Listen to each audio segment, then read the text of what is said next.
Boa noite a todos e a todas. É um prazer estar aqui em mais um evento do capítulo. Agradeço o convite da Suzana, da Caroline, de quem está organizando esse evento. A gente está numa nova situação em que a gente precisa se adaptar e a gente não pode parar de divulgar e compartilhar conhecimento e aprendizado, apesar do distanciamento social, né?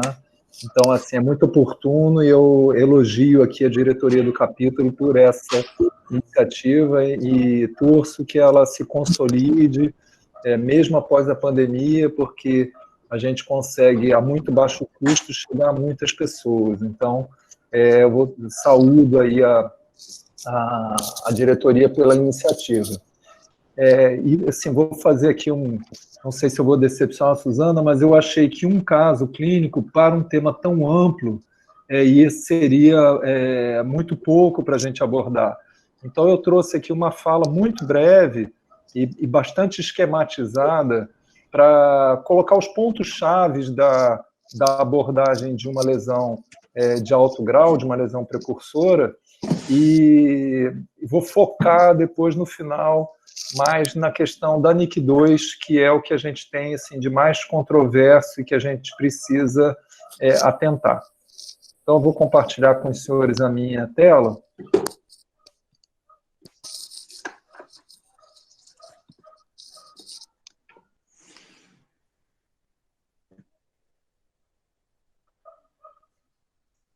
Bom, então nós vamos falar da abordagem geral das lesões precursoras do colo uterino. E aí, primeiro, eu acho que é uma coisa que a gente precisa deixar muito claro, né? Assim, por que a gente faz rastreamento, diagnóstico e tratamento de lesões precursoras?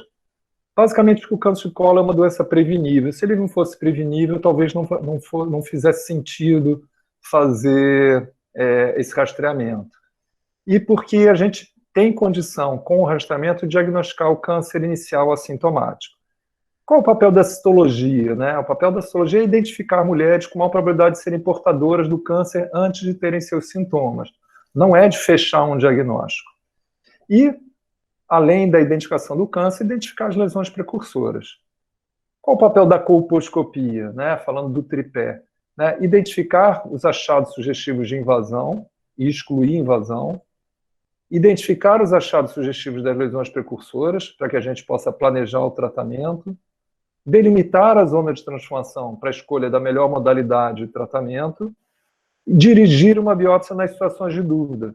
Vocês podem reparar que eu coloquei a biópsia já quase no final, porque hoje a gente tem usado muito mais a colposcopia para separar quem é que precisa de tratamento do que simplesmente para orientar a biópsia. A gente sabe que a biópsia dirigida tem um índice de falha na detecção do carcinoma microinvasor de até 50%.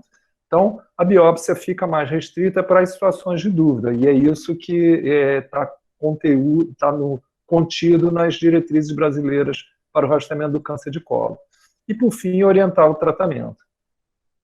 Basicamente, a colposcopia vai nos permitir identificar o tipo de zona de transformação, se é um tipo 1, que é completamente ectocervical, se é tipo 2, que tem um componente endocervical, mas a JEC é completamente visível, e o tipo 3, que a gente não tem a JEC totalmente visível, pode ser uma zona de transformação exclusivamente endocervical, ou pode ser endocervical e ectocervical. Aqui alguns exemplos, né, e aí aproximando da ideia do caso clínico, nós temos aqui à esquerda uma lesão, uma colposcopia adequada, com a zona de transformação tipo 1, completamente ectocervical, e toda a região periorificial com um epitélio acetobranco denso.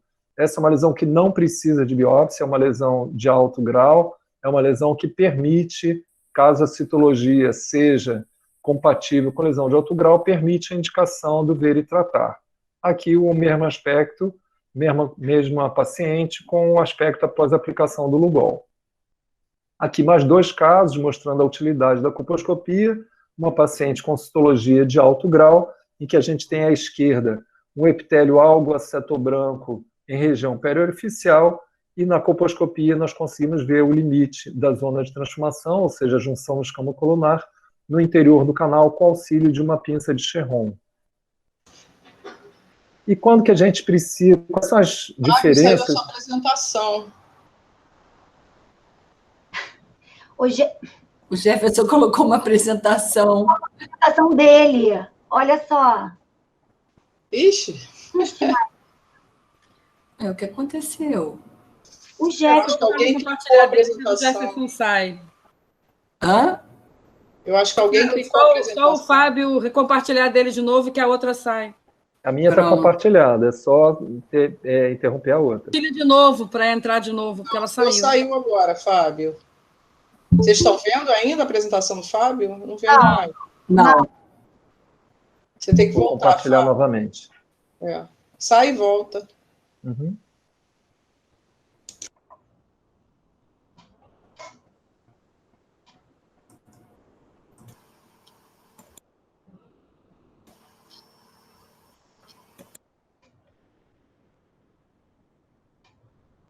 Já estão vendo a minha... Ok, Fábio, normal. Sim. Ok, então a gente precisa, na decisão de tratar, a gente precisa decidir se o tratamento será destrutivo ou excisional. Aqui, bastante sumária e esquematicamente, nós podemos dizer que a efetividade do tratamento destrutivo é equivalente ao do tratamento excisional, os riscos de complicação também são equivalentes, sangramento, estenose, quando você atinge base de glândulas com o tratamento destrutivo, mas o diagnóstico do carcinoma microinvasor e da completude do tratamento apenas pode ser obtido com o tratamento excisional. Isso vai ter implicações para a decisão na escolha do tratamento em função de parâmetros relacionados à possibilidade de ter um carcinoma microinvasor.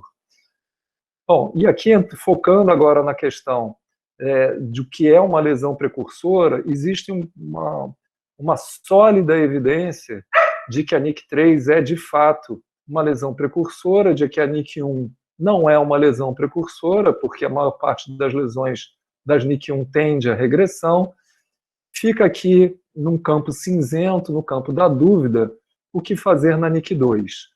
Então, na NIC2, existe uma grande discussão em relação ao seu potencial de progressão ou de regressão, e eu queria convidar a todos que estão presentes que entrem agora nesse site, o www.mente.com. Você pode entrar no computador, pode entrar no celular e utilize o código 769587.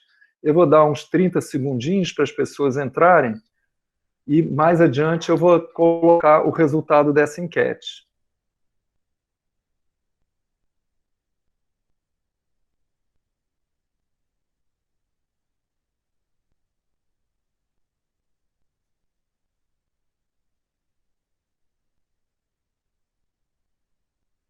Eu vou deixar a enquete aberta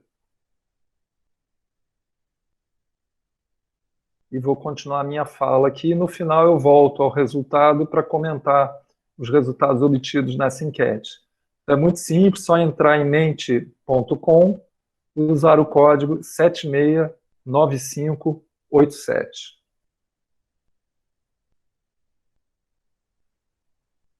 E o que a gente precisa hoje, eu acredito que, assim, em termos do que a gente tem de mais recente, em termos de discussão de tratamento, de abordagem de lesão precursora, é, de fato, a discussão do que fazer na NIC2. Esse artigo é uma meta-análise que fala sobre a progressão das lesões cuja biópsia mostra NIC2, e os resultados mostram que o segmento é justificado, a conclusão dos autores, a partir da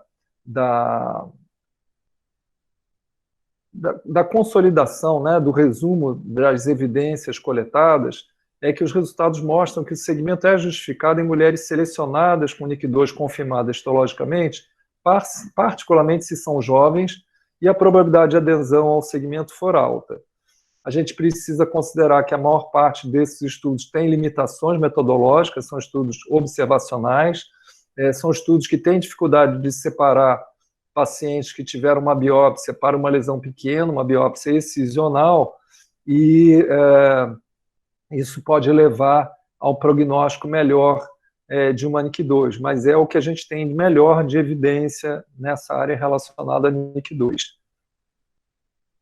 E a discussão atual é essa: a NIC2 ela precisa de segmento, ela precisa de tratamento ou basta um segmento? A favor do segmento, e a gente precisa primeiro considerar limitações dos estudos observacionais e dessa meta-análise que eu acabei de mencionar. O diagnóstico deve ser acurado, lembrando que o objetivo do tratamento excisional é afastar o carcinoma microinvasor. Então, se a gente tiver dúvida do diagnóstico, a gente corre muito risco em não fazer o tratamento e optar pelo segmento.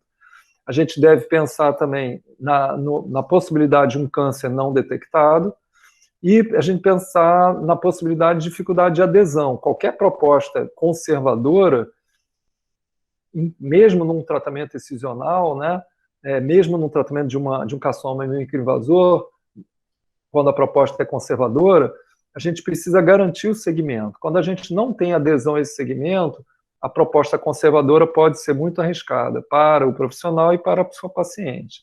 Em relação ao tratamento, a vantagem que a gente tem é o diagnóstico das lesões de maior gravidade, como o carcinoma microinvasor, e temos complicações imediatas, como sangramento, e tardias, como perinatais e infertilidade. Então, a gente, na decisão entre o segmento e tratamento, a gente precisa buscar o equilíbrio entre essas situações, individualizando para cada paciente.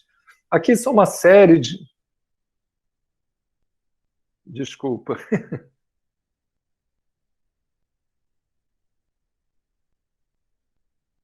Então, aqui nós temos vários exemplos de pacientes com diagnóstico histológico de NIC2, e qual é o meu objetivo em mostrar esse mosaico, desculpe o trocadilho, né, de lesões, para mostrar que existem NIC2 e NIC2. Então, aqui na coluna central, no quadro inferior, nós temos uma extensa lesão, né, um epitélio aceto branco denso em toda a região periorificial. Em contrapartida, no quadro superior esquerdo, nós temos uma pequena área de epitélio aceto branco tênue. Ambas tiveram diagnóstico histológico de NIC2. São a mesma lesão? Eu ficaria seguro em seguir essas pacientes de forma idêntica? Né? O que eu gostaria de colocar é que não. Tá? Uma paciente com uma lesão restrita, com achado menor, ela é diferente de uma lesão extensa com achados maiores. E é isso que a gente precisa considerar na decisão de tratar ou não tratar. E quando a gente deve fazer isso? Segundo as diretrizes brasileiras, todas as mulheres com diagnóstico NIC2, com 25 anos ou mais, devem fazer o tratamento, e isso inclui a possibilidade do ver e tratar. Agora, algumas situações favorecem o segmento. Então, primeiro, quando há um diagnóstico acurado e confiável, uma zona de transformação tipo 1 ou 2, ou seja, zona de transformação completamente visível, a colposcopia é compatível com a citologia, então uma baixa probabilidade de ter uma lesão de maior gravidade não detectada.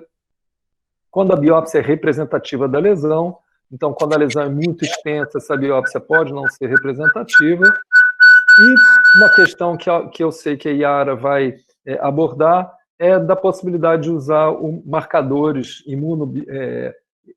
biomarcadores que podem ajudar tanto na diferenciação diagnóstica, já que existe uma grande variação diagnóstica no caso das NIC2 entre examinadores, e o P16 pode contribuir para esse diagnóstico, assim como pode contribuir para a decisão. Existem propostas de uso do P16 para a decisão de tratar ou seguir uma paciente com uma NIC2 diagnosticada por biópsia.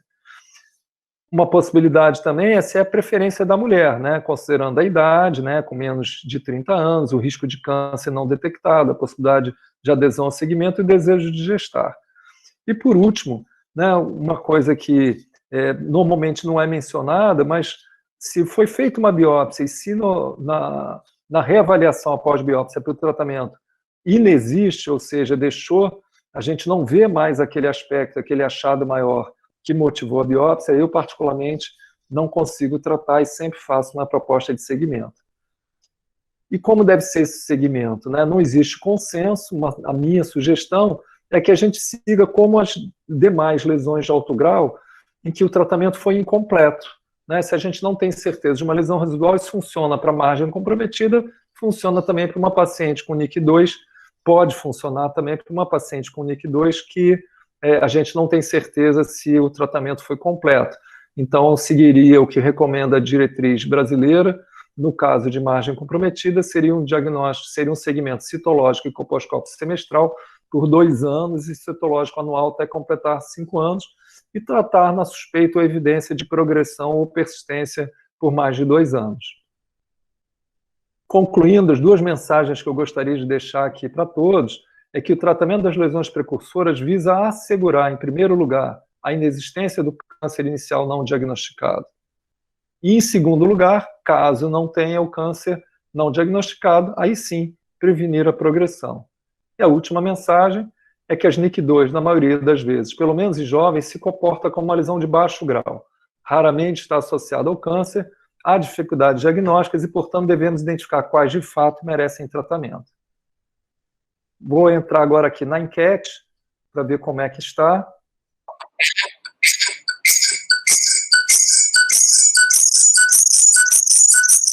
Ok, então nós temos aqui 15 respostas que consideram... A pergunta é se a NIC2 é uma lesão precursora. Nós temos 15 respostas como sim, 2 respostas como não, e 28 respostas com algumas sim, outras não. Então, era isso, eu agradeço a atenção, espero que eu tenha atendido a expectativa de todos, e estou à disposição aí para as dúvidas e para o debate que vai seguir.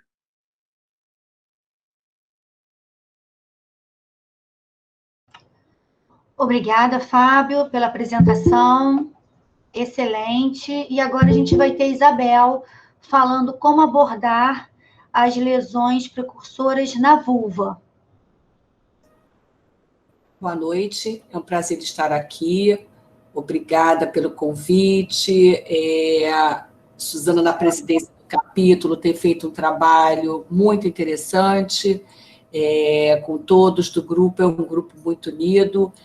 Gostaria de agradecer a presença do atual presidente da nossa associação, Dr. Jefferson Valença, e do grande amigo José Humberto de Maceió, que esse ano nós teremos o Congresso Brasileiro de Patologia do Trato Inferior e Colposcopia, que será realizado em Maceió, seria em setembro, e foi transferido para novembro.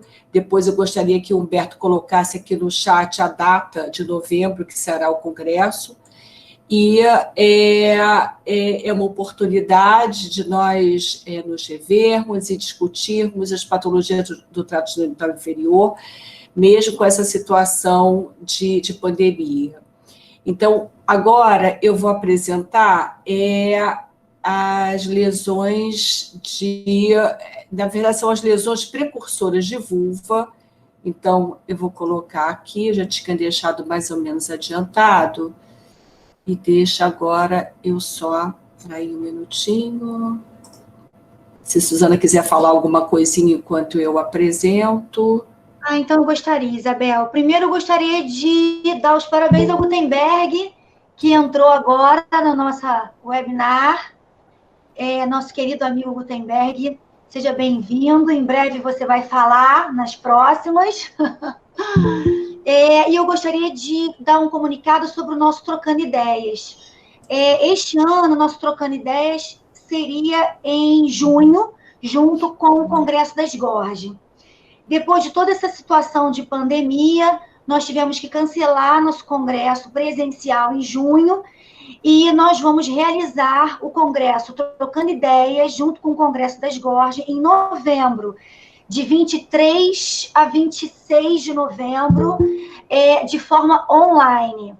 A plataforma que vai ser utilizada é bem interessante, é uma plataforma em que nós temos acesso aos pôsteres, então quem quiser enviar trabalho pode enviar. Nós vamos ter 3 salas, sendo uma ginecologia, uma obstetrícia e uma de PTGI. É uma plataforma em que vai poder ter estandes de patrocinadores. É bem interessante esse novo formato de realização de evento. E aí eu deixo o convite para todos vocês. Teremos 5 congressos esse ano, tanto da Sociedade de Ginecologia e Obstetrícia, quanto de PTGI, tá? E aí eu espero todos vocês lá. Quer dizer... Só uma coisinha. Entrou minha aula? Tá aqui a apresentação, Isabel, mas a aula ainda não. Mas não entrou não, Isabel. Ainda não entrou? Sai e volta de novo, é melhor. Esse Google Meet, ele é muito complicado. Ele não é fácil, não. A gente sofre sextas-feiras na sessão clínica com isso. Ele não é sempre que entra, por mais que você já deixe, por exemplo, a minha aula já está lá, e por que ela não está aparecendo? Apareceu agora? Não. Não. Tá, então eu vou fazer o seguinte, eu vou entrar naquele, sem ser da tela cheia, eu vou... Agora está entrando, Isabel. Entrou? Entrou, não. Não está entrando, né? Não. Pois é, e a Você minha abriu aula a apresentação, Isabel? Você está abriu? aberta. Sim, está aberta. Está aqui, ó, aberta. Vê se agora entrou. Agora está entrando. Isso. Entrou. Entrou? Entrou. Fiz tudo igual, ele entra quando ele quer. Pronto. Vamos lá. Como abordar as lesões precursoras da vulva? Em primeiro lugar, deixa eu me organizar aqui no tempo dos 10 minutinhos. Bom, só para a gente lembrar da classificação das neoplasias intraepiteliais vulvares, porque elas são divididas, às vezes as pessoas fazem confusão, elas são divididas nas escamosas, e a escamosa, na classificação atual, ela é classificada como lesão de baixo grau de vulva, entre parênteses seria o condiloma viral ou o efeito citopático do HPV, a lesão de alto grau de vulva, e temos que colocar entre parênteses NIV tipo usual, que era a antiga classificação, e a NIV do tipo diferenciada, que está relacionada à ocorrência, à presença do líquen escleroso. Mas lembrar que as neoplasias intraepiteliais não escamosas também é um tipo de neoplasia intraepitelial vulvar, que seria a doença de Page e de melanoma in situ. Então, toda essa família é classificada como neoplasia intraepitelial vulvar. Então, a escamosa era a antiga NIV tipo usual, que englobava a NIV 1 ou NIV 2, desculpa, a NIV 2 e a NIV 3. A NIV 1 já não era mais classificada, não se classificava mais o termo NIV 1. Depois, em 2015, na nova classificação, de acordo com a Organização Mundial de Saúde, então ficou em lesão de baixo grau, onde você tem toda essa parte que voltou essa questão do baixo grau, né, que seria o condiloma viral e o efeito citopático viral, a lesão de alto grau, que ela engloba a antiga NIV 2 e NIV 3, a NIV diferenciada não mudou. Então, em relação a isso, nós vamos falar agora em termos de casos clínicos. Para a gente entender que a neoplasia intraepitelial vulvar, ela tem uma epidemiologia diferente. Nós vamos falar só da escamosa, nós não vamos falar da não escamosa. Então, só esse quadrinho para a gente não fazer confusão. Então, na verdade, nós sabemos que a NIV do tipo diferenciada, ela está relacionada à presença do líquen escleroso. É claro que nem toda mulher que tem líquen escleroso terá uma NIV do tipo diferenciada, mas aquelas mulheres que têm líquen escleroso e que não tratam, elas têm uma possibilidade de evoluir para uma NIV do tipo diferenciada. E a lesão de alto grau de vulva, entre parênteses, NIV do tipo usual, ela está totalmente relacionada à infecção por HPV. Então, vamos a algumas diferenças entre elas. A frequência da NIV diferenciada é rara. O líquen escleroso é frequente, mas a ocorrência da NIV é rara. Da lesão de alto grau é muito mais frequente. Então, você vê muito mais uma lesão de alto grau de vulva, ou seja, uma lesão HPV induzida, do que a NIV do tipo diferenciada. A idade. Normalmente, esse tipo de lesão, ela acomete mulheres na pós-menopausa. É claro que pode existir em mulher mais jovem, mas a prevalência maior em mulheres mais velhas. A lesão de alto grau, ela ocorre tanto no menacme quanto na pós-menopausa, porque ela está relacionada a uma infecção viral. O reconhecimento clínico da nível diferenciada, ele é muito difícil.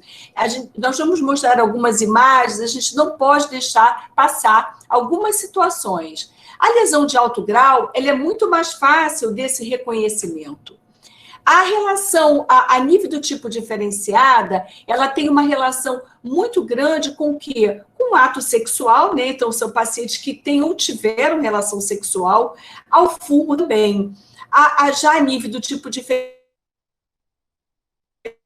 não tem nenhuma relação, não existe a presença do vírus. Você não adquire através da relação sexual. E a questão do tabagismo é que nós sabemos que os produtos de nicotina, o cigarro, ele funciona como um dos fatores de persistência da infecção do HPV. O caráter multicêntrico, ou seja, de você ter lesão no colo e vagina associados, ela não é frequente, ela é muito frequente na lesão. Oi? Alguém entrou aí em cima da tua apresentação. Peraí. Quem? Não sei. Júlio Faria. Júlio Faria. Faria, Tem que parar de apresentar. Foi Parar, por favor. É porque às vezes clica sem querer. Peraí. Ele saiu? Ele está saindo. Não. Ele está saindo. Ele está saindo? Parar a apresentação. Parar a apresentação. Clique em parar a apresentação, Júlio. Não, em cima, aqui em cima. Em cima. Aqui, ó, parar a apresentação. Parar a apresentação, clica aí. Aqui, ó, ele que tem que clicar. Ele que tem que clicar. Conseguiu, Júlio? Não, ele está clicando fora. É no meio da licença. tela, em azul. Júlia, no meio da tela. Parar a apresentação. A pessoa que é o host da reunião também pode tirar a apresentação dele. Não consegue. A Suzana não Você está. consegue? Vê se você consegue, Daniel. Peraí, Não. deixa eu tentar. A Suzana que teria que tentar. Ah, sim, ela que é o... E onde que eu...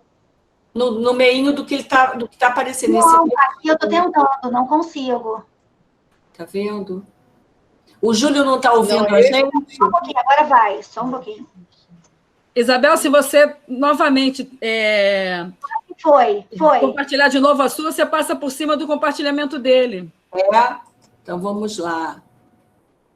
Bom, retomar a apresentação. Não, o dele está entrando de novo. Meu Quem é o Júlio, gente? Júlio, querido.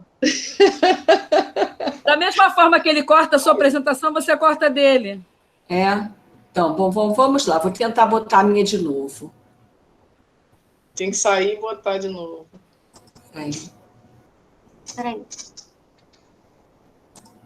Bom, eu vou parar de compartilhar minha tela e vou compartilhar de novo. Tirei. Conseguiu tirar, Suzana? E depois ele tem que entrar novamente, que eu tive que remover ele. Sim. Agora eu vou aqui de novo. Vai você.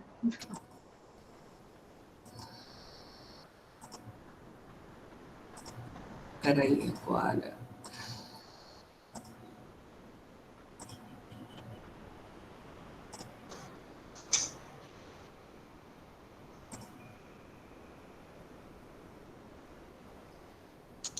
Bom, a minha apresentação está aberta. Bom, está aqui, compartilhar. Pronto. Estão vendo? Ainda não, Isabel. Não? Mas já está Não. compartilhado aqui para mim, para você juntar. Tá, Não? tá entrando, tá entrando.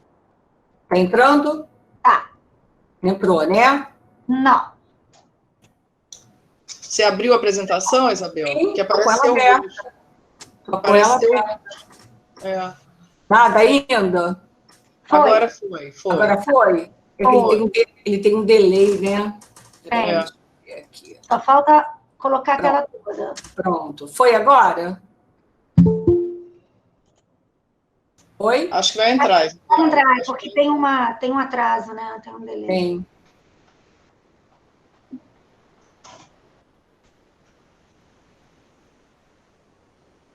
Entrou? Não. É estranho.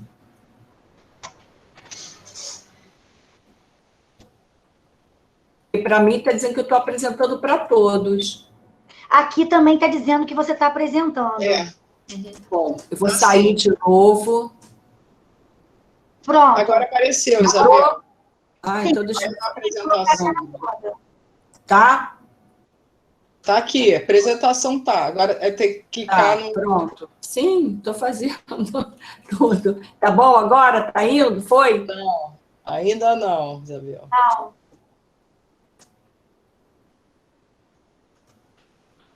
Estranho.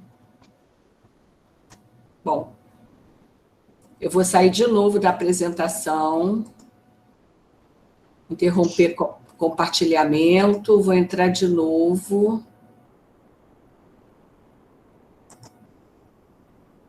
Tela inteira. Compartilhar.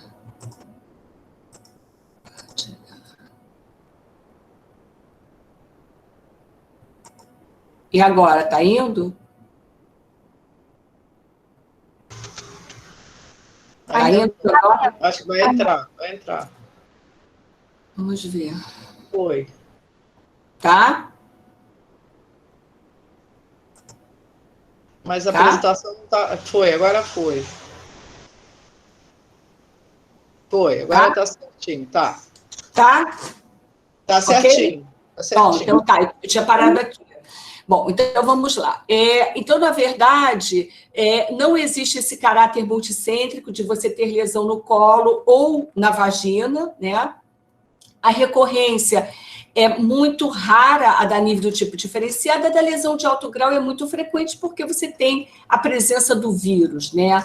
A progressão é muito frequente, da nível diferenciado a progressão para o câncer, e da nível do tipo usual, a lesão de alto grau HPV induzida, ela não tem uma progressão tão frequente quanto é da nível do tipo diferenciado. Então, com esses conceitos básicos, nós vamos trabalhar em cima de alguns casos clínicos. Essa paciente chega com 60 anos, com prurido genital de longa data, ela nega o uso de terapia hormonal. E o que nós identificamos nessa imagem? Nós identificamos um quadro clássico de líquen escleroso, uma hipocromia na face interna dos grandes lábios, absorção completa dos lábios menores ou pequenos lábios. E aqui nós identificamos o quê? Pápulas, né, que se tornam coalescentes, então são pequenos relevos vermelhos, né, de coloração vermelha, e que eles se unem formando uma placa papulosa. E se vocês observarem, aqui também existe uma lesão, aqui existe uma pápula isolada. Então, nós fizemos uma biópsia e o ideal é que você pegue a lesão e um pouco de tecido são entre aspas, né? Um tecido que parece ser líquen escleroso, mas que não é a lesão principal. Fizemos a biópsia e o resultado foi de uma nível do tipo diferenciada, onde você tem o quê? Atipias apenas nas células basais do epitélio.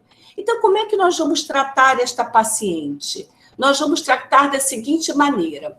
Agora saiu publicado, em abril desse ano, a ISSVD publica a terminologia cirúrgica para o tratamento do câncer de vulva. E, é claro, também para o tratamento das lesões precursoras, né? Porque, na verdade, você vai tratar com a excisão ampla de lesão. Então, como é que a gente vai fazer isso? Nessa publicação, a gente vê nitidamente como é que nós fazemos, como é que nós dividimos, mapeamos essa lesão. Então, na verdade, nós traçamos uma linha imaginária que vai do clitóris até o ânus, e aqui você tem a diferença, né? Você tem a excisão, quando você tem a excisão do lado direito ou esquerdo da paciente.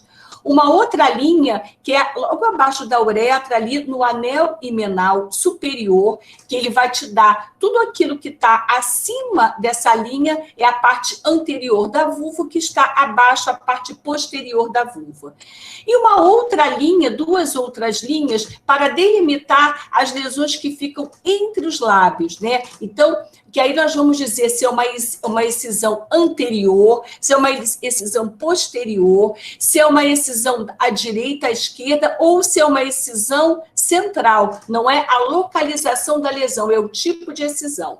Então, vamos mapear essa lesão. Quando nós fazemos isso, nós identificamos que, quando eu traço essa linha horizontal, eu observo que eu tenho lesão na parte anterior, eu observo que eu tenho lesão na parte posterior, que eu tenho dos dois lados e eu tenho entre lábios. Então, como é que eu vou tratar essa paciente? eu vou propor para ela uma vulvectomia parcial. Qual é o sinônimo disso? Vulvectomia setorial ou conservadora, excisão ou ressecção do setor vulvar, excisão local ampla da vulva. Tudo isso é sinônimo. E o interessante é que nós temos que especificar a área que fica preservada. Então, por exemplo, aqui eu posso dizer que eu fiz uma vulvectomia parcial anterior e posterior, bilateral, por exemplo, com a preservação do clitóris, e uma excisão, às vezes, pode até ser isolada desta área aqui. Então, isso a gente tem que especificar. E a profundidade, na verdade, por se tratar de uma lesão intraepitelial, isso não é câncer, a nível diferenciado ela não é câncer, nós dizemos que é uma vulvectomia parcial ou excisão local ampla da lesão ou da vulva, superficial ou skinning. Superficial e skinning são sinônimos. Então, por quê? Porque nós tiramos o quê? A lesão e a parte logo abaixo, você não chega na hipoderme, né? Então, é só aquela gordurinha que está ligada à pele e você não aprofunda a tua profundidade, porque a lesão, isso não é câncer. Margem de segurança de meio a 1 centímetro em toda a extensão. Um outro caso clínico. Saímos de uma paciente de 60 anos para uma menina de 36 anos, uma jovem de 36 anos. Ela tem líquen escleroso, sem tratamento, porque ela era assintomática. De repente, ela inicia com prurido genital intermitente, ia e vinha. Ao examinar a paciente, eu observei uma hipocromia discreta e na face externa, interna dos grandes lábios, porque o líquen escleroso, de modo geral, ele preserva essa linha. E eu observei essa área aqui com espessamento. Isso nada tem ácido acético. A olho nu, não usei coposcópio. Estou vendo a olho nu. Então, eu identifiquei uma área de espessamento aqui, uma área mais brancacenta, e é um líquen com espessamento. Eu faço a biópsia aqui, porque aqui ela apresentava também uma pápulazinha, provavelmente lesão por coçadura. E o que veio a biópsia? Ela veio também uma de nível diferenciado. Observe que a paciente ela tem atipia apenas nas células da camada basal do epitélio. Uma nível do tipo diferenciada em uma menina de 36 anos. Não é comum, tá? Ela é normalmente da pós-menopausa, mas ela pode existir na jovem também.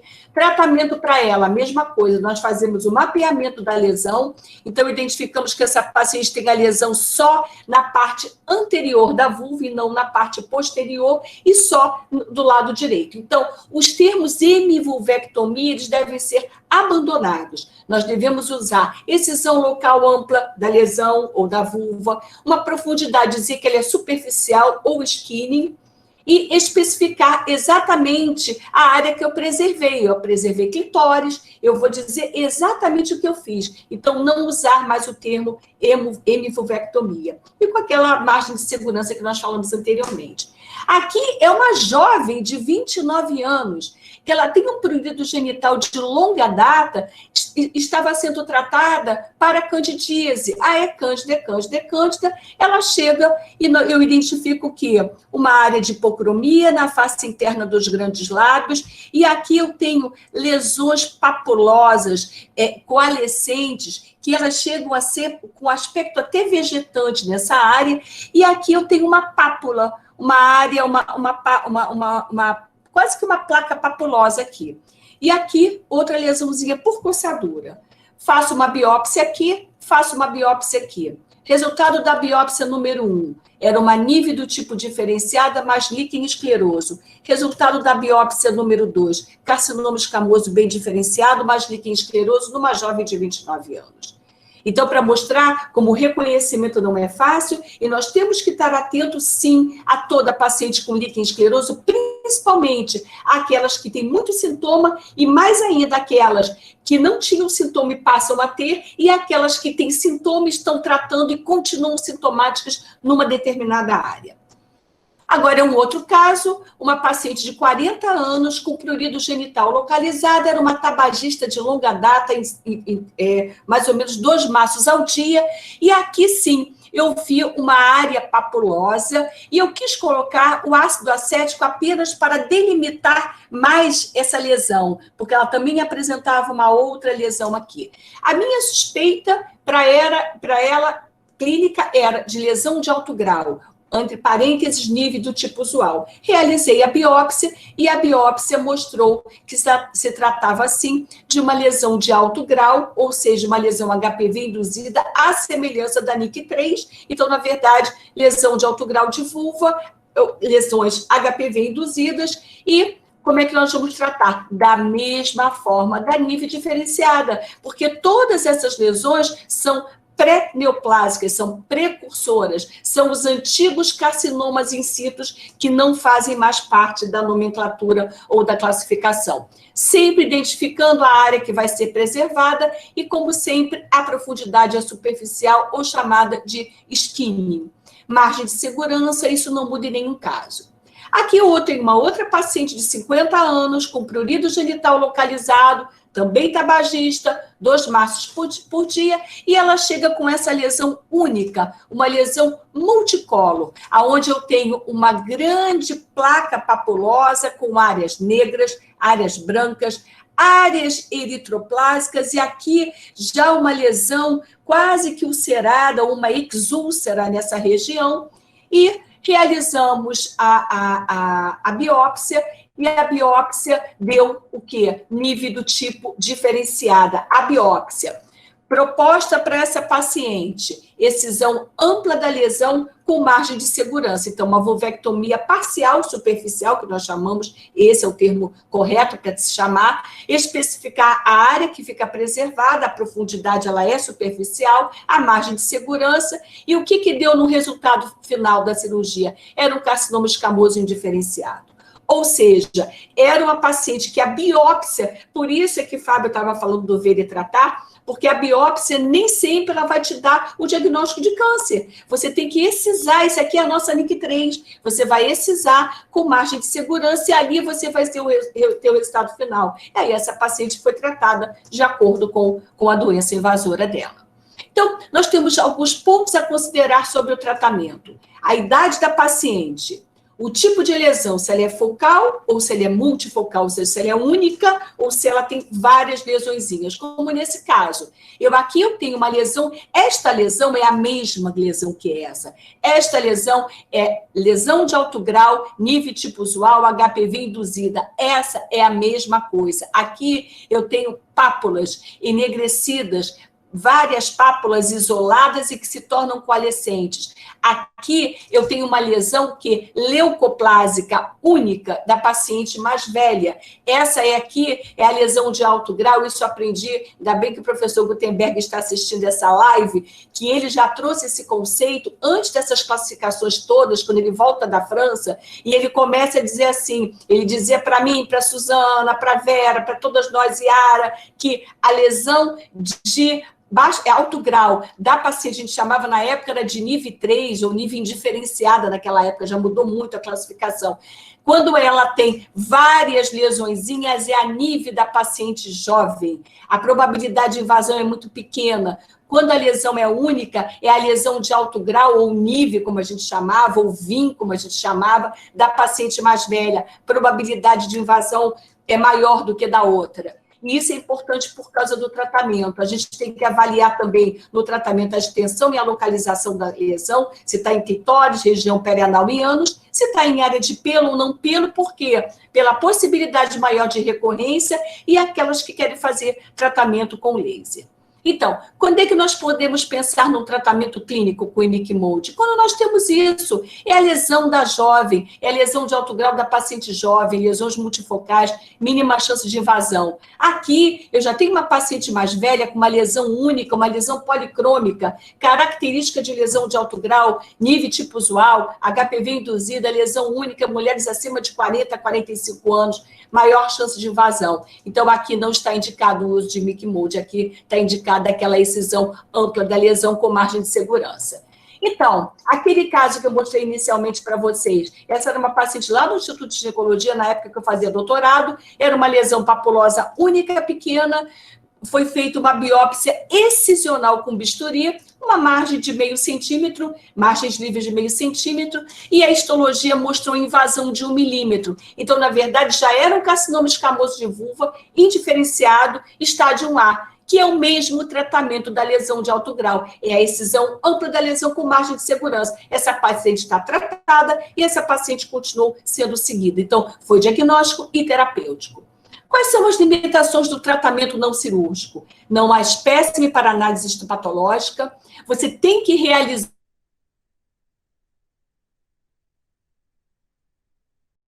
paciente com lesão única, o tratamento excisional. Isabel, cortou sua fala. Ué, tá ouvindo? O teu microfone cortou. Mas eu tô ligado. Agora vamos. Deve ser internet. Só na segunda frase, realizar mais biópsia.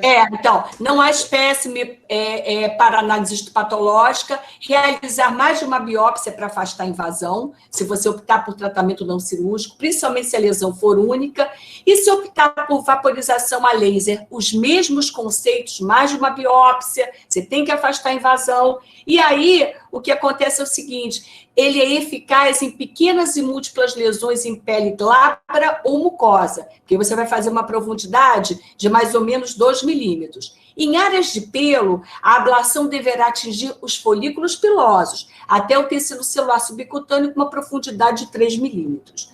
Então, agora não é mais levar para casa, a gente já está em casa, é fixar em casa, né? Margens livres não exclui a possibilidade de recidiva ou de progressão da lesão de alto grau, de vulva, nível tipo usual e da nível tipo diferenciada. E nos casos de margens comprometidas, você reexamina a paciente.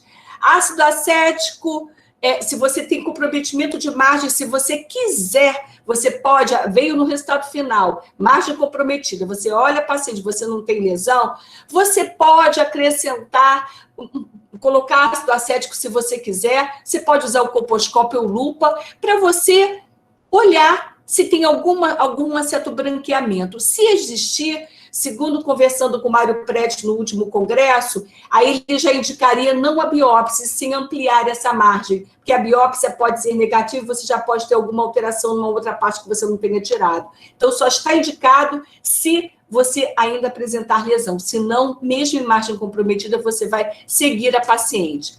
O tempo médio de recidiva e de progressão ele é muito variável. Essas mulheres têm que ser seguidas semestralmente e anualmente por toda a vida, porque nós sabemos que comprometimento de margens, a questão da ocupação dos folículos pilosos, a questão da presença do vírus, a questão de mutação em determinados genes, principalmente o P53, você pode ter uma chance maior de recidiva.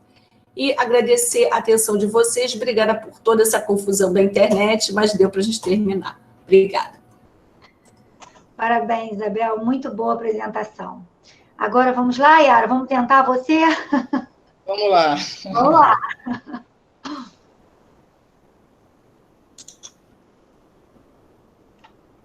Pessoal, quem quiser...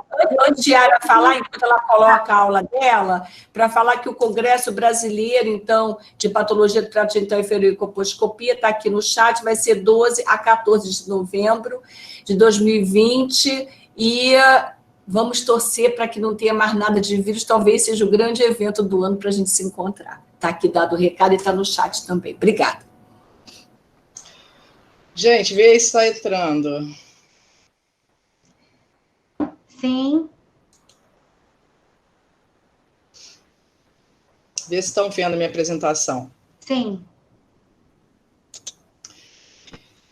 Então, gente, boa noite. Muito prazer estar aqui com vocês, nessa mesa maravilhosa, compartilhando com os colegas, sendo assistido por colegas maravilhosos, que eu gosto muito. Obrigada, Suzana, por ter me dado essa chance dessa mesa fantástica. Parabéns para os colegas que já falaram, para a Isabel, muito boa a palestra.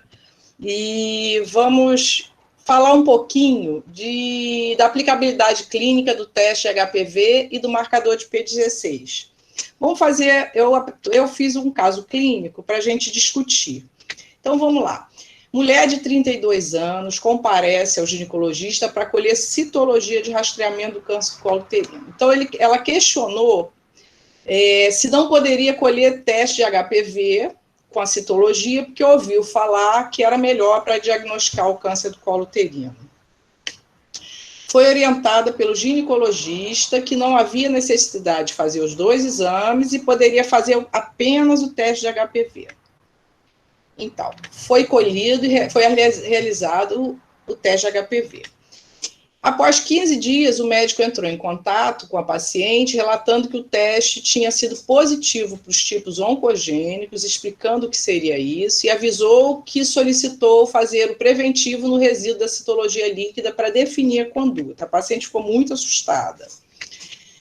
Então, vamos começar os nossos comentários a respeito do início desse caso clínico. Então, foi feito o teste de HPV como triagem primária. Ela tinha pedido que fizesse a citologia e o teste, que seria o coateste, e depois eu acho que vale, no final, a gente discutir entre nós e todos os colegas colocando a forma que aborda esse resultado com a paciente, porque muitos colegas me ligam que a maioria dos pacientes realmente ficam bem assustados, mas eu acho que isso vale a nossa discussão, porque é muito individualizado. Então, teste de HPV como triagem primária. Esse foi o nosso guideline que nós publicamos em 2018, que fala do uso do teste de HPV como screening aqui no Brasil. Então, a primeira forma de aplicação do teste, que foi desse caso clínico, é a triagem primária, o rastreamento. Em quem que a gente faz esse rastreamento? A gente faz em mulheres com 30 anos ou mais. Por quê? Vamos só voltar rapidamente nesse gráfico para a gente lembrar por que com 30 anos. Lembrar do início da atividade sexual, que faz esse pico de infecção, depois, a partir de certos 20, mais ou menos 20 anos, esse pico de infecção começa a cair,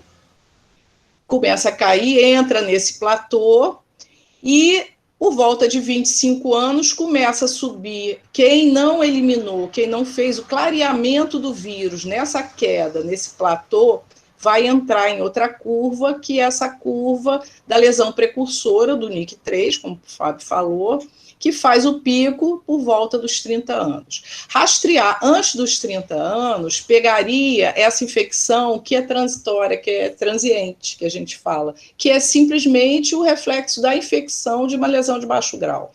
Então, rastrearíamos a partir do momento que houvesse uma chance maior do diagnóstico, como disse o Fábio, mais importante, que é a da lesão precursora, para quê? Essas mulheres que desenvolvem a lesão não caem nessa curva aqui, que é da lesão invasora.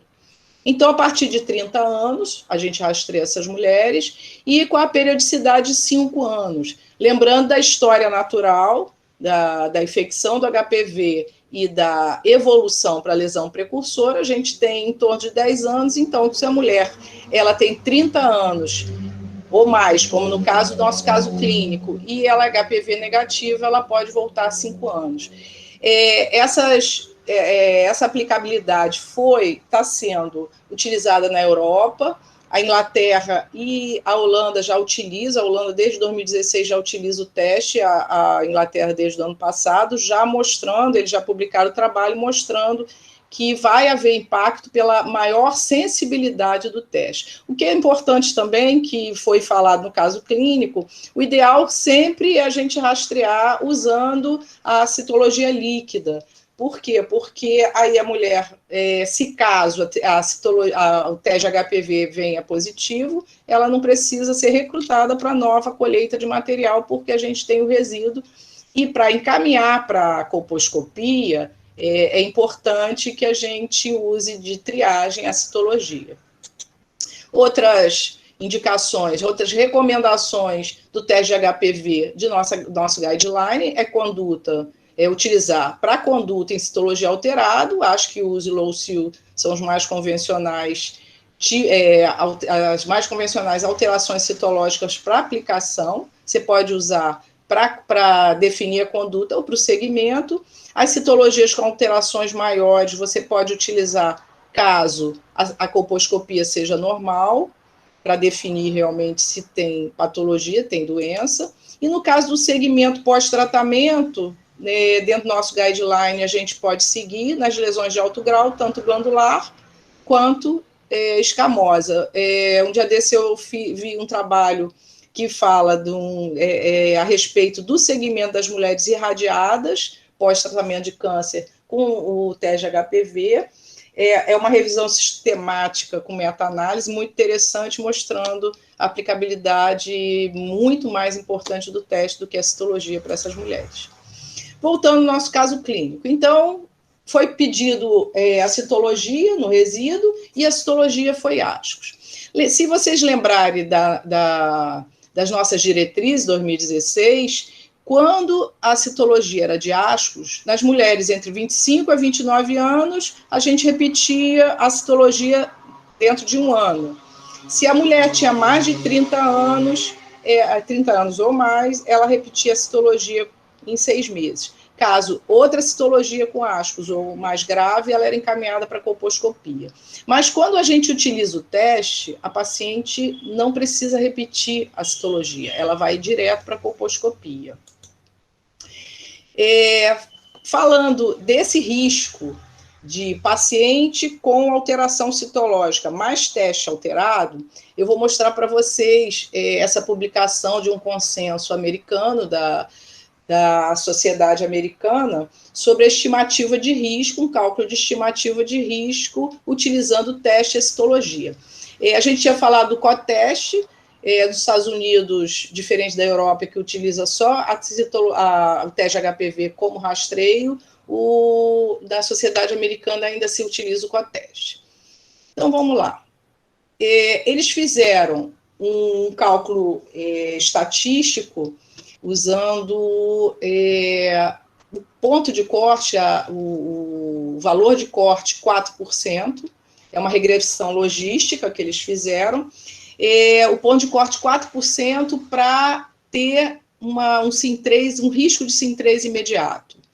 Então, se é acima de 4%, ele tem um risco imediato e deve ter um manejo para esse risco imediato. Se é abaixo de 4%, ela pode ser vigiada no intervalo de até 5 anos, com menor risco nesses 5 desenvolvimento imediato, mas, porém, ainda com risco de desenvolver em 5 anos. Se ela tem acima de 4%, eles dividem o fluxograma em 4% a 24% colposcopia, 25% a 59% tratamento ou colposcopia, acima de 60% o tratamento é preferencial. E se ela tem abaixo de 4%, eles dividem em 3 partes, acima de 0,55% do risco estimado, ela volta em 1 ano, de 0,15 a 0,54 ela volta em 3 anos, e abaixo de 0,15 ela volta em 5 anos. Então, vamos para a tabela. Nessa tabela, ele mostra o risco estimado, considerando que a gente não conhece o status anterior de HPV, se o teste é positivo, se o teste é negativo. A gente tem um teste atual, o status anterior a gente não conhece. Então, nós estamos aqui. A paciente do nosso caso clínico, a gente não sabe como era o status anterior, ela tem um HPV positivo e, atualmente, a citologia de ascos, no coteste. O N que eles tiveram para fazer esse cálculo desse grupo de mulheres foi de mais de 30 mil mulheres, com 1.378 de casos de SIM3. Então, o risco imediato calculado é 4,4%, então acima de 4% do corte deles. E o risco de SIM3 em 5 anos, 7,3%. Então, ela cai naquele fluxograma que é de 4% a 24%. Então, ela é encaminhada para colposcopia. E é só chamar a atenção que é uma recomendação que tem um score de confiabilidade de 100%.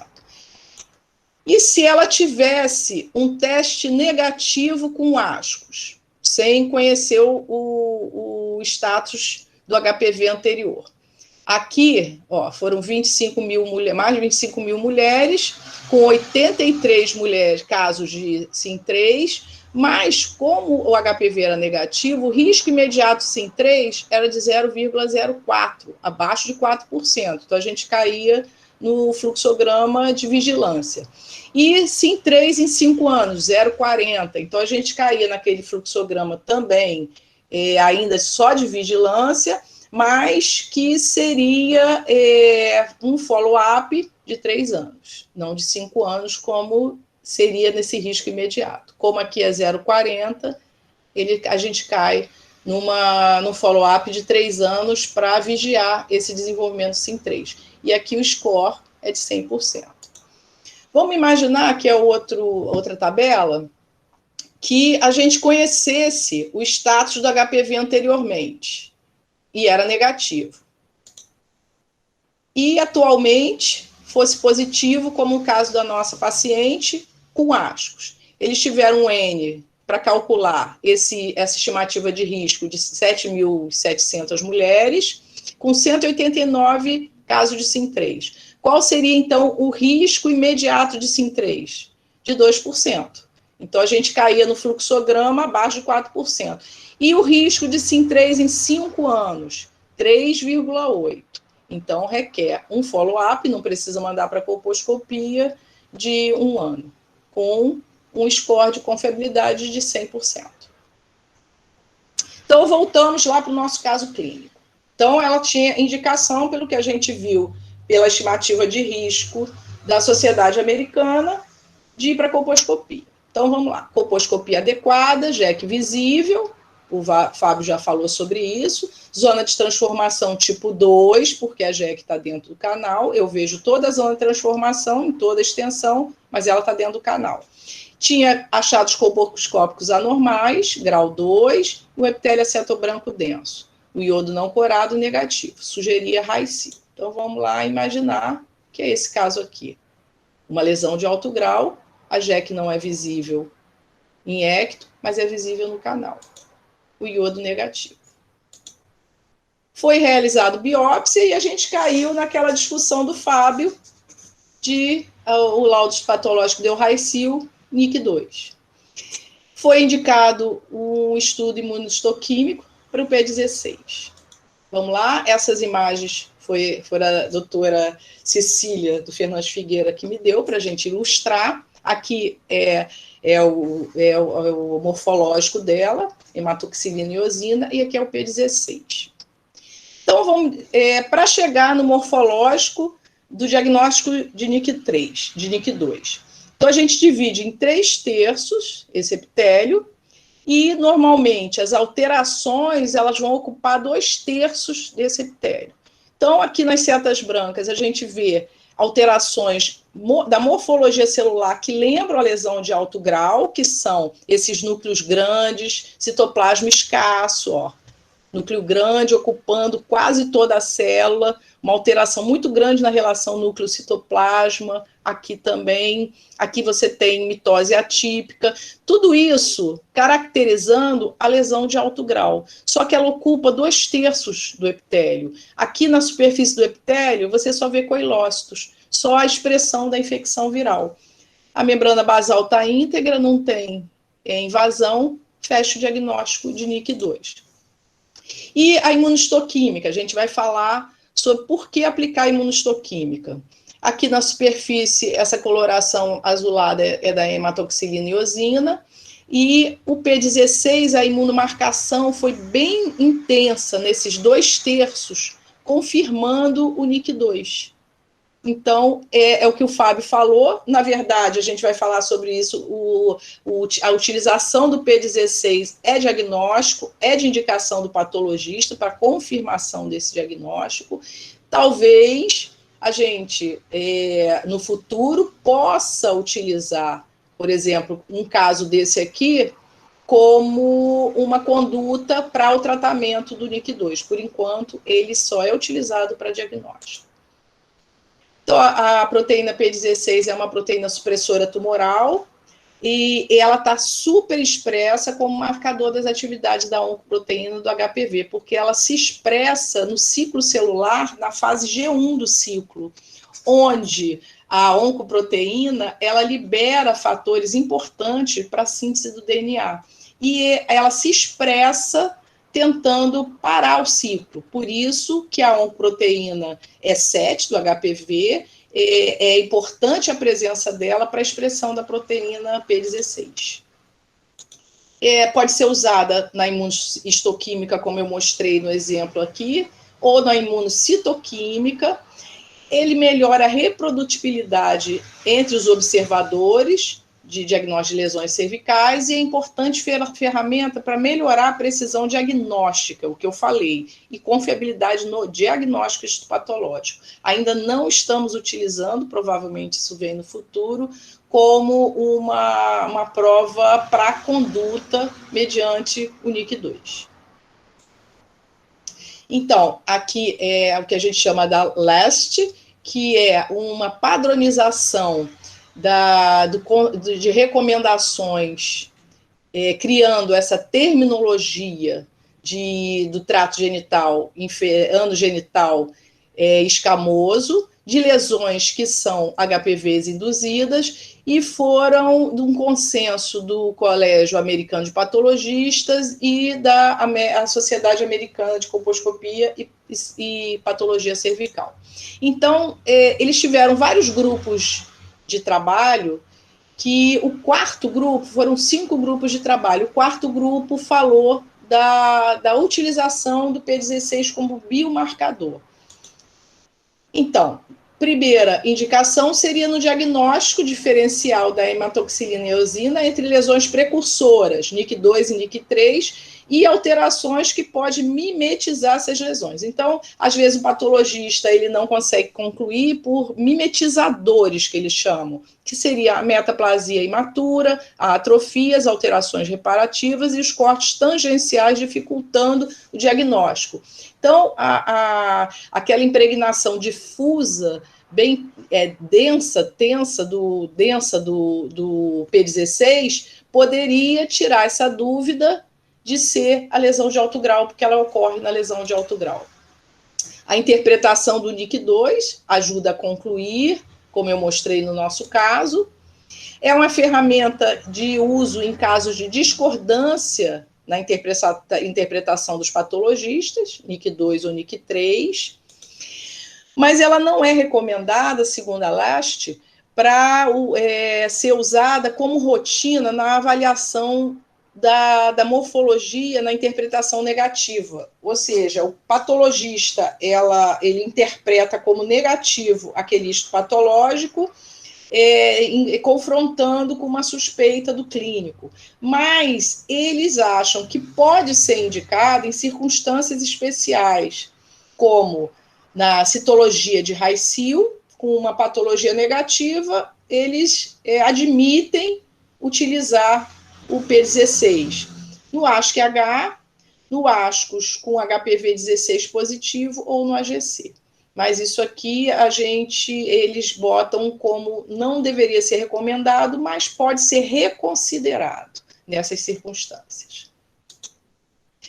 Eu quero fazer o convite aqui, que a Isabel já falou, o Jefferson já fez a propaganda no chat, todos nós já falamos, que é da nosso brasileiro de patologia do trato genital, que vai ser em Maceió, e o nosso presidente do Congresso, o professor José Humberto, está assistindo a nossa webinar, e como ele disse, eu espero que nessa data a gente consiga já se abraçar.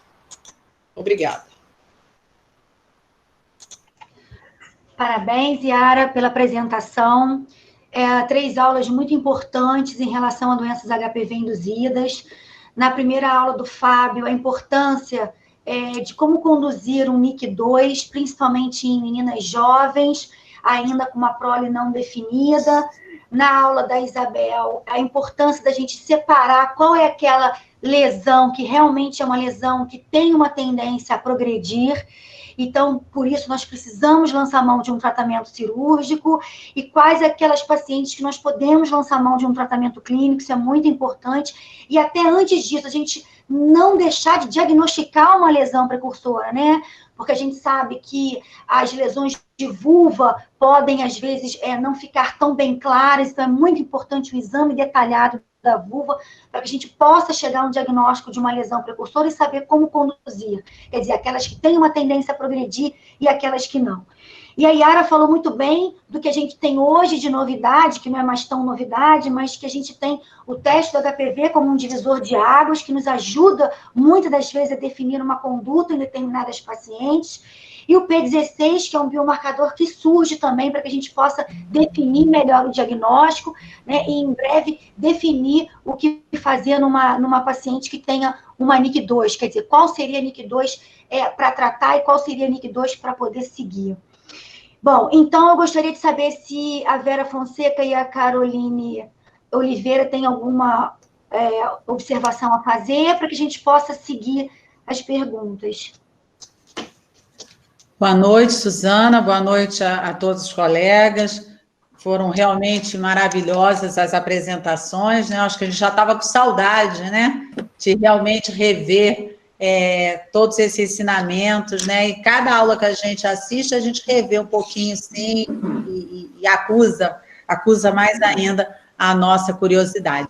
E Yara, eu acho que assim, né? A tua apresentação acabou complementando muito a do Fábio, né? E apesar da gente entender essa importância que hoje vem se falando do P16, muitas vezes, né, eu acho que pode ficar essa pergunta, se a gente vai fazer esse P16 para todas as pacientes, e muitas vezes a gente já sabe que não vai. Quer dizer, a própria Yara acabou mostrando uma lesão de NIC2 que provavelmente a gente, mesmo que viesse uma lesão de NIC2, a gente não pediria, talvez, o P16. Por quê? Porque era uma lesão grande, extensa, penetrando no canal. Então, essa seria uma paciente que talvez a gente não sei se a Yara concorda, né? Talvez a gente não pedisse, porque realmente era uma lesão bem definida, extensa, assim como foi a complementação que o Fábio fez naquele primeiro, que ele mesmo usou a terminologia de mosaico, né?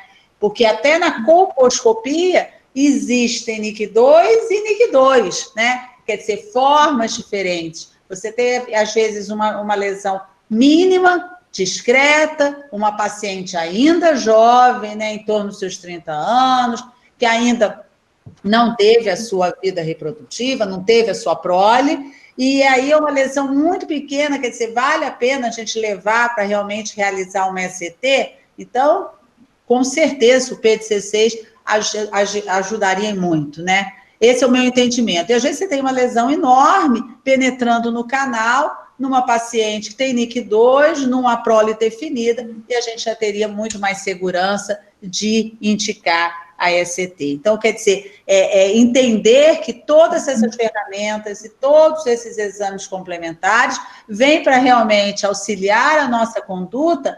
E uma coisa que eu sempre falo, né, para a gente ser mais benéfico, né, a gente não pode exceder o malefício do HPV. Quer dizer, aquilo que eu sempre digo, principalmente nas pacientes jovens, principalmente aquelas que não têm o seu futuro reprodutivo, a gente tem que fazer tudo com o pezinho no freio, né? Com muita moderação, para que o dano que a gente possa vir causar através de um tratamento, de uma propedêutica e de uma terapêutica, não serem mais maléficos que o próprio vírus do HPV, do que a própria lesão do HPV. Então, sempre pegar todos esses exames complementares que, felizmente, hoje nós dispomos, mas para isso, para que a gente sempre seja, com segurança, o mais conservador possível. Obrigada, Yara. Carol? Então, eu queria aproveitar, né, as aulas foram excelentes, né, bem esclarecedoras, Queria aproveitar que aqui no nosso chat eu não via perguntas e queria aproveitar e fazer uma pergunta para a Yara e para o Fábio, na verdade, um caso clínico. Qual a opinião deles? Né? Uma mulher com mais de 25 anos, mastitologia HSQ, faz uma colposcopia, alterações ali, achados maiores, a colposcopia grau 2, biopsia e vem o NIC2, né? Como a gente já tem o NIC2, você... Está cortando, Carol.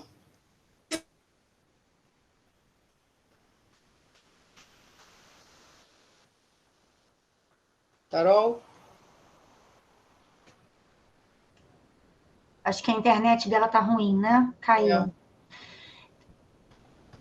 Enquanto ela não volta, o professor Gutenberg gostaria de fazer algum comentário?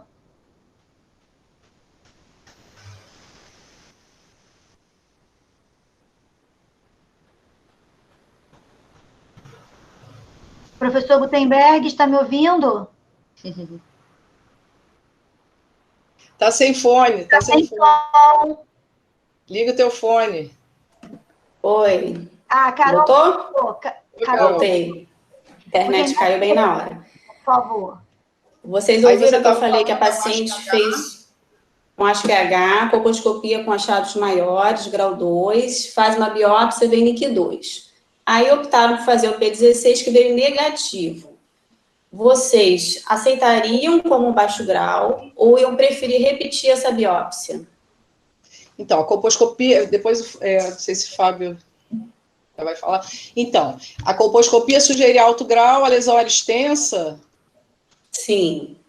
A lesão era extensa, né? Com P16 difuso.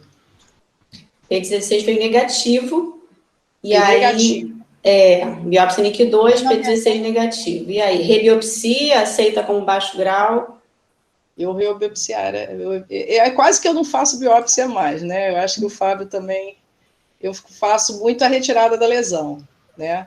Mas, no caso, a minha opinião seria, faria nova biópsia. Se eu vou seguir na biópsia, eu faria uma nova biópsia. Fábio? Eu não sei se eu entendi completamente a pergunta, porque falhou, mas se ela tem uma citologia de alto grau e uma lesão extensa... Não, acho que H. Acho que H. Então, se a citologia de HSQ e ela tem uma lesão extensa com achados maiores, talvez eu partisse direto para o tratamento. Também. Né, e não fizesse a biópsia, assim como a Yara está mencionando. Mas essa questão traz uma outra possibilidade da gente aprofundar a discussão, que é a questão do uso do P16. Né? Apesar disso estar proposto na LASH, né, como a Yara falou, não existe ainda uma evidência consistente de que a gente pode usar o P16 para decisão de tratamento. Né? O P16 mostra que há mais atividade viral, atividade oncogênica viral, mas isso não segura o diagnóstico. Então, apesar da gente também não ter uma evidência consistente, mas usando aqueles princípios que eu quis valorizar, se a gente tem uma lesão muito extensa, né, com achados maiores, eu não posso garantir que aquela biópsia é representativa da lesão. Então, ela pode ter uma biópsia de NIC2, mas do lado pode ter uma NIC3 e até um carcinoma microinvasor. Então, nesse caso, eu acharia mais seguro fazer direto o procedimento excisional, e eu não pediria um P16 para definir se vale a pena tratar ou não. É que, na verdade, o que a LASH defende é que aquilo ali seja diagnóstico, que aquilo não seja para conduta. Talvez a gente, no futuro, Carol, utilize. Acho que a gente vai amadurecendo e conhecendo um pouquinho mais. Sim, sim. Ótimo. Suzana? Sim. Suzana, tem uma pergunta no chat, posso fazer? Pode. O André pergunta, parabeniza, é claro, temos dificuldades, André Fernandes, temos dificuldade em realizar o rastreio primário com HPV isolado, não é um fato só seu, muitos lugares a gente tem isso. E solicitar reavaliação do líquido residual, seja por genotipagem ou citologia reflexa? Como podemos melhorar este fluxo e qual a conduta de vocês atualmente? Fábio? Fábio, fala. Está com o áudio fechado. Teu áudio está fechado, Fábio. O áudio. Desculpa, eu não percebi, falhou aqui. Pode repetir a pergunta?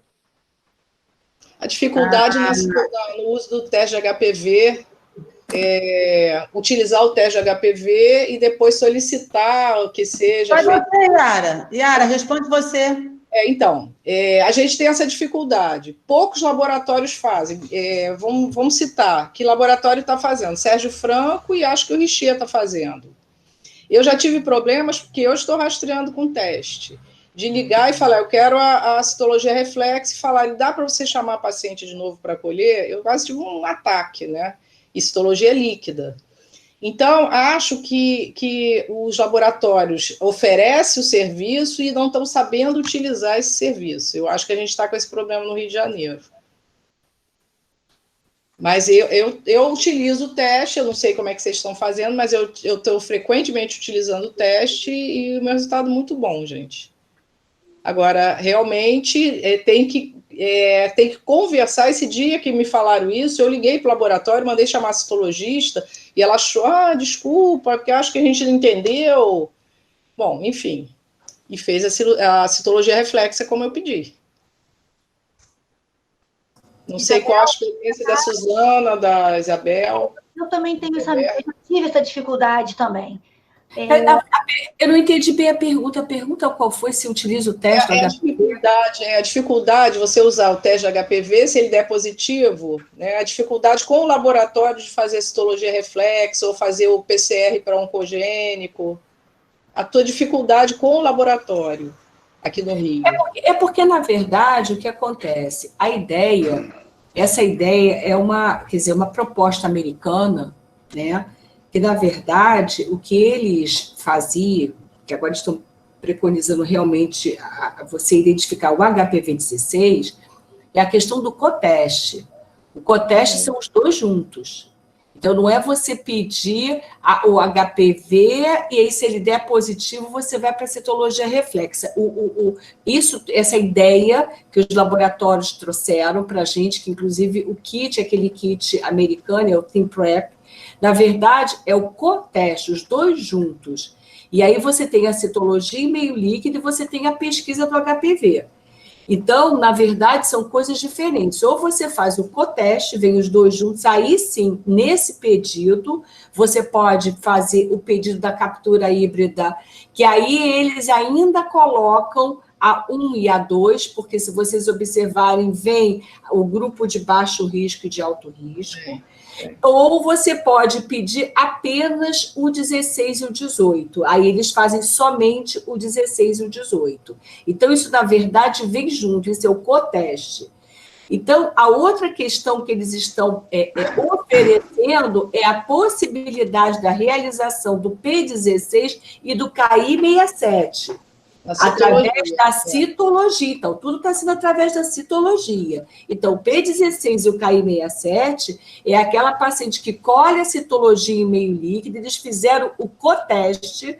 Você pode pedir só a citologia líquida, você não precisa pedir os dois. Mas quando você pede o teste, eles fazem os dois, eles fazem o que o americano faz, o coteste. Agora, se aquilo ali veio alterado, você quer tirar uma dúvida se ela tem o KI67 e o P16 marcados, aí eles vão fazer a questão reflexa. Eles vão naquela citologia em meio líquido, que já separaram as lâminas, aí eles vão fazer a coloração para o KI67 e o P16, que é o que os americanos chamam do dual test, que tem que ser os dois positivos, né? Não adianta, porque você tem, isso é marcador de ciclo celular, não adianta um dar positivo e o outro não, tem que ser P16 e KI67, ambos positivos, fora isso ele não tem valor. Então, isso é o que se tem na biologia molecular. Só que, às vezes, isso, na prática clínica, fica um pouco confuso. Porque, na verdade, quando a gente pede, a gente tem que saber primeiro, o que está pedido e como é que a gente vai interpretar isso. Ou eu estou falando isso, gente, não é para vocês, não é para o pessoal que está fazendo as perguntas, porque nós ainda temos 93 pessoas que eu estou vendo aqui online, e essas são dúvidas do dia a dia, porque quando uma ferramenta chega para a gente às vezes tem dificuldade em saber como utilizar. Você também pode continuar fazendo a tua citologia comum, se não for em meio líquido, porque, na verdade, a citologia comum, ela bem feita, ela bem colhida, ela feita no momento certo, ela tem pouca diferença para a citologia em meio líquido. Os trabalhos mostram isso há muito tempo. A vantagem, que o Gutenberg já fala isso desde 1800 garotinha. A grande vantagem do meio líquido é essa possibilidade de estudo de biologia molecular. Mas se você faz uma citologia normal e você quer fazer o teste do HPV, você pede separado.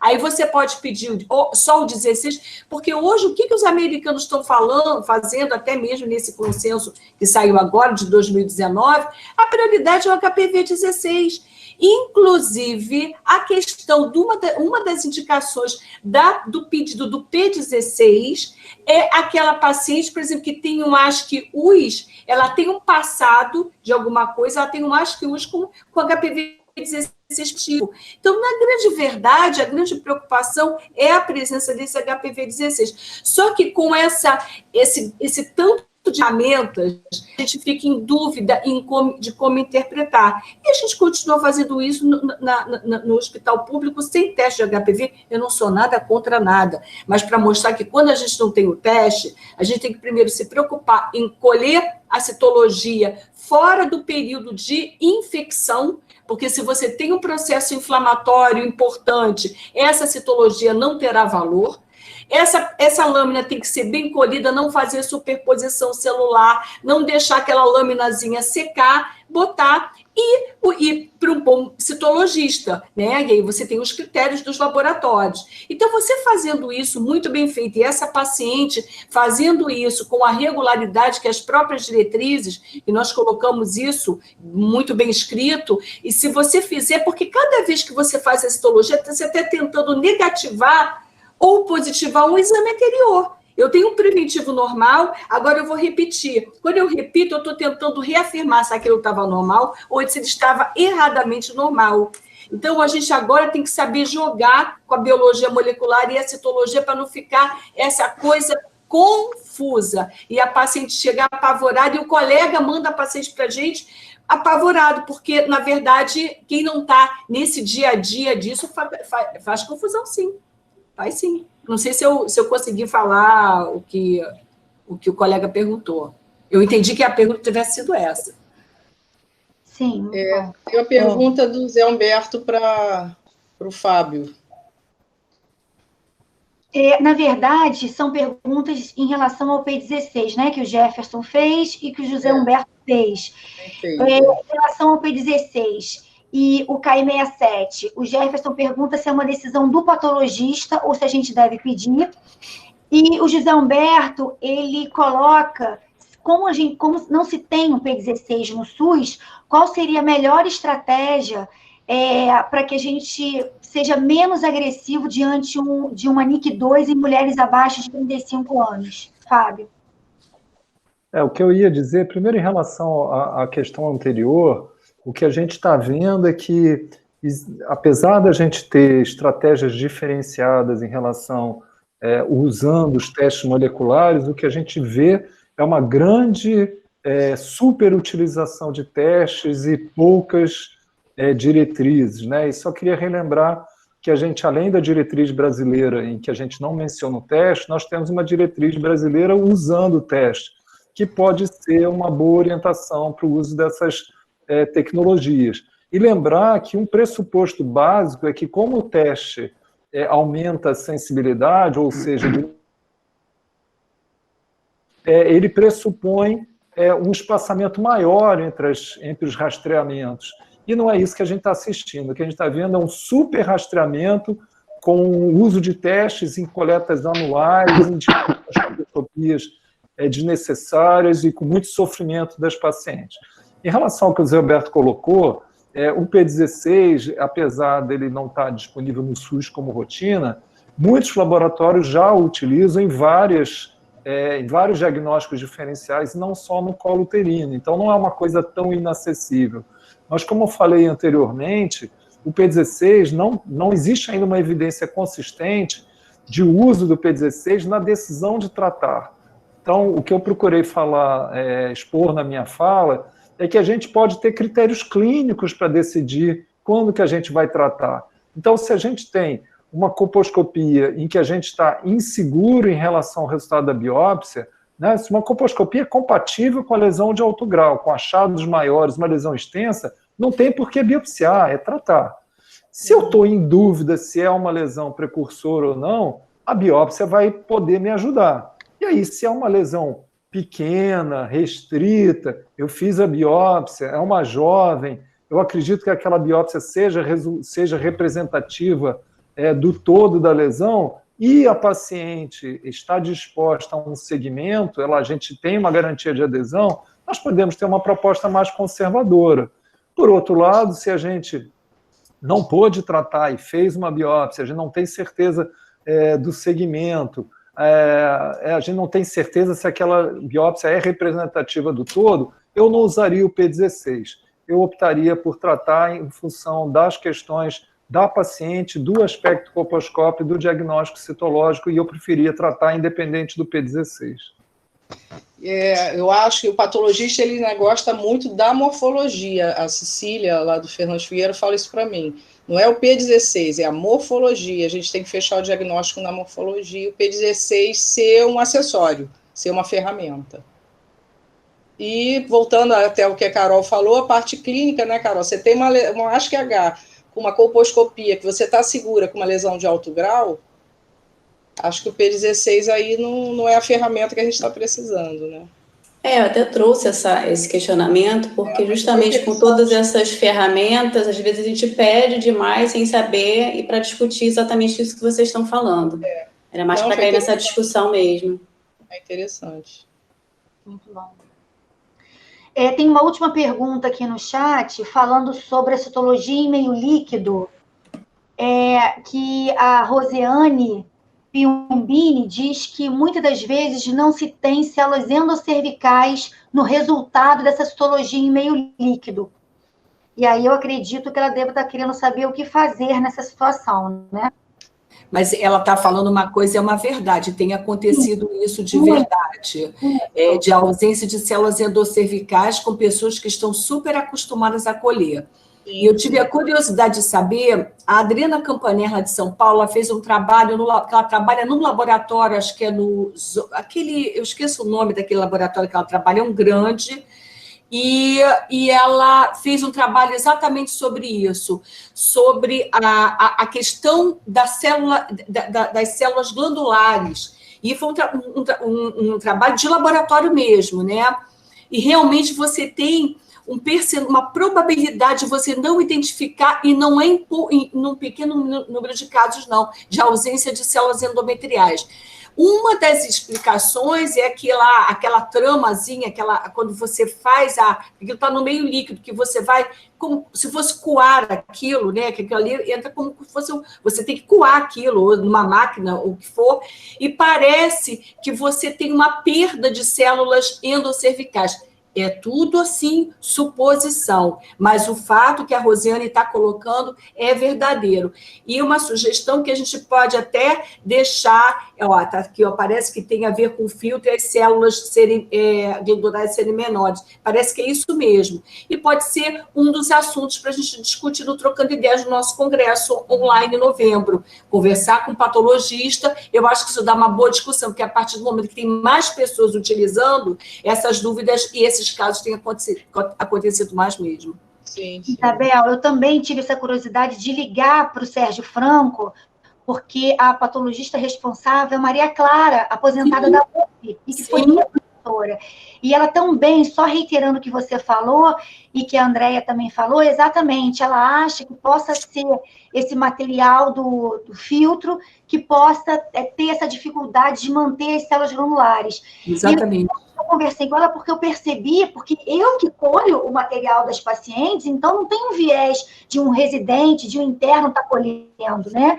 E eu comecei a perceber que muitas das vezes vinha sem célula endocelical. E aí eu comecei a ter uma preocupação com isso. E liguei para ela falou exatamente a mesma coisa. Então, pode ser um bom assunto para o nosso Trocando Ideias em novembro, né? Professor Gutenberg, alguma observação? Consideração. Bom, estou com som agora, né? Agora tá. Bom, eu queria felicitar o Fábio, a Isabel e a Yara pelas excelentes apresentações, na realidade irretocáveis. Mas eu quero fazer um comentário sobre a aula da Isabel, quer dizer, na realidade um reforço do que ela falou, quando ela falou da lesão de alto grau, a antiga VIN, ou nível usual, que é aquela ligada ao HPV, e que ela falou do tratamento, ela pontuou a cirurgia convencional, ela falou do laser, que a gente não está fazendo, mas ela falou do laser, e ela falou do tratamento medicamentoso com imiquimod. Quando você tem, e ela falou isso muito bem, quando você tem a VIN diferenciada, o tratamento medicamentoso não tem lugar. O tratamento da VIN diferenciada é cirúrgico, e nem pelo laser, é cirúrgico, com bisturi, com lâmina fria, retirando lesão e reexaminando histologicamente essa lesão. Por quê? É porque essa é a verdadeira lesão precursora do câncer da vulva. É aí, nessa lesão, que não é muito visível, não é bem visível, pode passar despercebida e etc., e que tem sempre um fundo, geralmente, de líquen escleroso, é nessa lesão, nessa área que a gente vai encontrar a lesão precursora do câncer da vulva. Como falou muito bem Isabel. Eu só queria pontuar isso para que, como se está utilizando o imiquimod para muita coisa, inclusive para outras lesões, não é? No caso da VIN diferenciada, não. Era isso. Obrigada, meu querido. Então, antes de encerrar, eu vou passar a palavra para todos vocês, para fazerem as considerações finais. Eu agradeço as pessoas que ficaram até agora. Nós estamos com 1h40 de web. Lembrando a vocês que na terça-feira que vem terá mais uma de infecções genitais, e eu vou mandar o link e o post em breve, tá? Agradeço aos professores, aos participantes, por essa web, nesse encontro virtual que nós temos agora. Vamos lá, Yara, suas considerações finais? Então, é isso. Eu acho que é o que a Isabel falou, uma citologia bem colhida substitui qualquer ferramenta moderna. Acho que a gente está começando a conhecer essas novas ferramentas, a gente tem lido do sucesso delas fora do Brasil, na Europa, Estados Unidos, e tem que colher com segurança. Eu acho que não pode esquecer que é o rastreio mais importante da mulher, que vai diminuir, vai ter um impacto na mortalidade do câncer de colo, e não utilizar o P16, a Cecília até colocou ali, o P16 é para melhorar a reprodutibilidade diagnóstica, sempre forçar a questão do diagnóstico, a gente não tem conduta ainda com o P16. Muito bem, Isabel. Não, só para agradecer a presença de todos. Olha, já tivemos acho que 130 participantes. É muito bom rever as pessoas e vamos nos encontrar lá em Maceió. E para só ficar um recado, assim, que é o que a gente vê, a gente está ficando mais velho e vê cada vez mais. Na vulva, a vulva, ela pode coçar, ela pode doer, ela pode tudo, mas coceirinha de vulva não é sinônimo de candidíase. Aquela menina tinha só 29 anos e todo mundo achava que era lesão por coçadura, porque ela tinha 29 anos, ela estava com líquen escleroso. Então, lembrar que na vulva, nem tudo que coça é cândida. Tem várias outras situações que causam prurido vulvar, e um dos seminários que a gente poderia fazer no Congresso seria uma mesa só de prurido, a mesa inteira só de prurido vulvar. A gente tem um mundo para falar. E isso é muito importante, porque esse é o nosso dia a dia. É o recado que eu acho que tem que ficar. Examinar bem a vulva, porque não necessariamente será somente cândida. Pode até ter a cândida associada, mas se afastou cândida, tratou e continuou coçando, vamos procurar outra coisa. Isso aí. Obrigada, Isabel. Carol? Para mim, só agradecer a participação com meus eternos professores aqui. É uma grande honra estar entre eles agora. Fábio? Não, queria só agradecer, mais uma vez, parabenizar pela iniciativa. Realmente é muito bom poder encontrar as pessoas, mesmo que seja virtualmente. E só falar da questão central que eu tentei trazer, né? Os mais velhos aqui vivenciaram a época em que a gente tratava qualquer lesão por HPV, vivenciaram intensos e calorosos debates se NIC1 deveria ser tratada. Isso já passou, a gente já superou, e hoje a questão é se merece tratamento a NIC2. Eu fiquei muito feliz com o resultado aqui da enquete que a gente fez, em que a maioria das pessoas concordou que nem toda NIC2 é uma lesão precursora e a gente pode ter um tratamento, uma conduta diferenciada caso a caso. No mais, uma boa noite a todos, obrigado pelo convite, espero poder participar dos próximos encontros. Vera, querida. Bom, gente, eu queria agradecer, mas não queria perder essa oportunidade. A gente ainda tem aí 65 colegas aí presentes, né? Fazer um pedido a vocês, né? Que vocês divulguem todas essas ações que nós estamos realizando, quer dizer, que a Sociedade de Patologia do Trato Genital Inferior, capítulo Rio de Janeiro, está realizando. Isso é fundamental, a gente precisa que vocês repliquem. Às vezes a gente consegue mandar para um determinado número de colegas, né, de ginecologistas, mas façam isso, repliquem essa informação, que nós estamos realizando isso, que a sociedade está realizando esse tipo de trabalho.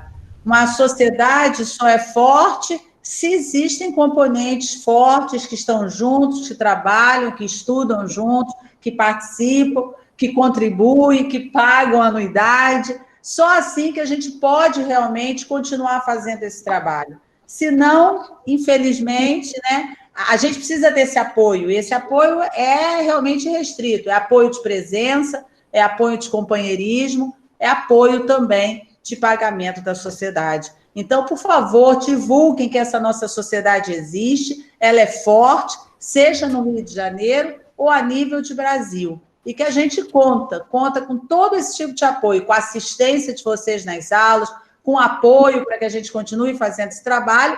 E, é claro, sempre que possível, que vocês se associem e paguem essa anuidade, que isso tudo é fundamental para que a gente possa realizar novos estudos, que a gente possa estar presente junto às entidades governamentais, para que a gente possa realmente oferecer uma melhor prevenção e tratamento para os pacientes do Rio de Janeiro e do país. Obrigada, Suzana.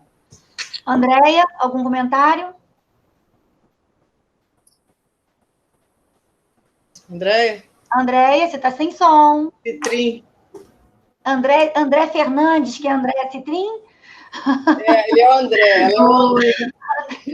Eu estou com o André Fernandes, viu? Não sei porquê. Meu marido aparece em todas as coisas, até no meu laptop. Não, parabéns a vocês todos. Foi Fábio, foi brilhante. E eu venho discutindo isso com a Yara, né? Como era difícil a gente aqui no Rio fazer essa questão da citologia, né? Se a gente opta pelo rastreio primário com HPV, como eu tinha dificuldade nisso, foi por isso que eu botei a pergunta, né? Mas eu acho que a gente precisa ter um entendimento melhor junto com os citopatologistas em relação a esse fluxograma, né, Yara? Isso.